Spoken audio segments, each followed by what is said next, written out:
নমস্কাৰ জনাইছোঁ সকলোকে আশা কৰোঁ সকলো ভালে কুশলে আছে আজি এয়া আমি ওলালো আমাৰ নিজৰ শ্ৰেণীলৈ বুলি আজি যেহেতু শনিবাৰ গতিকে আমাৰ শ্ৰেণীসমূহ ৩টা বজাৰ পৰা আৰম্ভ হয় বেলতলা তিনিআলিত থকা আমাৰ নৃত্য বিদ্যালয়খনত আৰু বৰ্তমান আপোনালোকক জনাওঁ যে আমাৰ নতুন নামভৰ্তি চলি আছে কোনোবাই যদি সত্ৰীয়া নৃত্য কথক নৃত্য খোল বাদন লগতে কণ্ঠ সংগীত শিকিম বুলি ভাবিছে তেনেহলে অতি সোনকালে আমাৰ লগত যোগাযোগ কৰিব পাৰিব ধীনা খিটা ধীনা খিটা ধীনা কিৰকিৰ না ধেই দাও ধীনা খিটা অৰূপ আজি আকৌ আমাৰ ক্লাছসমূহ শেষ কৰি আমি আকৌ এফালে যাব লাগিব আমাক নিমন্ত্ৰণ জনাইছে এটি ভাৰতনাট্যমৰ আৰিংগেট্ৰম অনুষ্ঠানলৈ যেহেতু অনুষ্ঠান চাবলৈ যোৱা কথা অলপ নিজকে ধুনীয়া হৈ গ'লে ভাল লাগে দিয়কচোন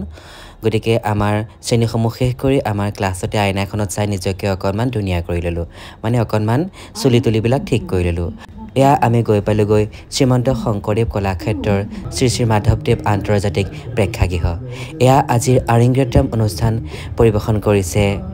সনিধি আগৰৱালাই আমাক সেই অনুষ্ঠানতে অতিথি হিচাপে নিমন্ত্ৰণ কৰিছিলে তেখেতৰ গুৰু শ্ৰীমতী অল্পনা তালুকদাৰ লগতে তেখেতৰ পৰিয়ালবৰ্গই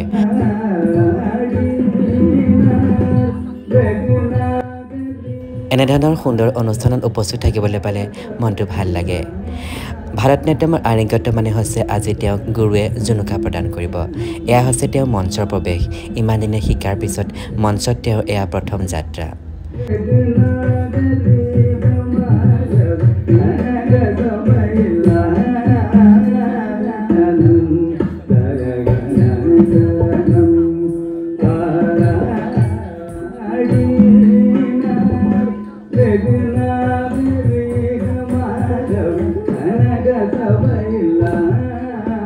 অনুষ্ঠানটিত বিশিষ্ট অতিথি হিচাপে উপস্থিত আছিল অসম চৰকাৰৰ বিষ্ণুৰাভা বঁটা প্ৰাপক শ্ৰদ্ধাৰ নৃত্যগুৰু বিপুল দাস ডাঙৰীয়া লগতে উপস্থিত আছিল ওড়িশী নৃত্যৰ প্ৰতিষ্ঠিত নৃত্যশিল্পী অঞ্জনাময়ী শইকীয়া বাইদেউ আৰু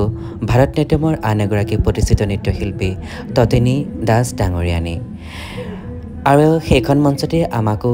তেওঁলোকে সম্বৰ্ধনা জনায় আপোনাৰ মঞ্চলৈ আমন্ত্ৰণ জনাইছোঁ আৰু দুগৰাকী খুব জনপ্ৰিয় শিল্পী সত্ৰীয়া নৃত্যৰ দুগৰাকী অতি শ্ৰদ্ধাৰ শিল্পী দীপজ্যোতি আৰু দীপাংকৰ আপোনালোক দুয়োকে আমি মঞ্চলৈ আমন্ত্ৰণ জনালোঁ উক্ত অনুষ্ঠানটি আঁত ধৰিছিলে আমাৰ সকলোৰে শ্ৰদ্ধাৰ মনমৰমী মহন্ত বাইদেৱে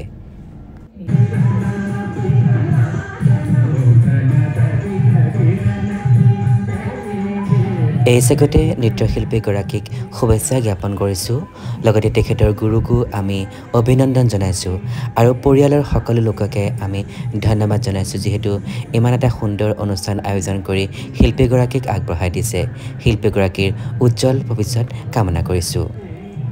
অনুষ্ঠানৰ শেষত শিল্পীগৰাকীয়ে গুৰুসকলৰ আশীৰ্বাদ গ্ৰহণ কৰে আৰু পৰিয়ালৰ সকলোৱে মঞ্চত এখন ফটোৰ কাৰণে পজ দিছে যিহেতু স্মৃতি হিচাপে থাকি যাব ফটোখন আৰু একেবাৰে শেষত আমি একাপ চাহ খালোঁ আৰু সকলোৱে বহুত সময় ধৰি কথা পাতিলোঁ শ্ৰদ্ধাৰ বিপুল ছাৰৰ লগত আমি বহুত কথা পাতিলোঁ লগতে অঞ্জনা বা আৰু ততনী বাইদেউৰ লগতো কথা পাতিলোঁ আৰু ইমান এটা সুন্দৰ সন্ধিয়াত উপস্থিত থাকিবলৈ পাই বৰ ভাল লাগিলে আজিলৈ আহিছোঁ সকলো ভালে থাকিব সুস্থ থাকিব হাঁহি থাকিব আৰু পৰিয়ালৰ সৈতে কথা বতৰা পাতি থাকিব সাংস্কৃতিক মন এটা লৈ সকলো জীপাল হৈ থাকিব নতুন লাইন এটা লগাই দিছোঁ ধন্যবাদ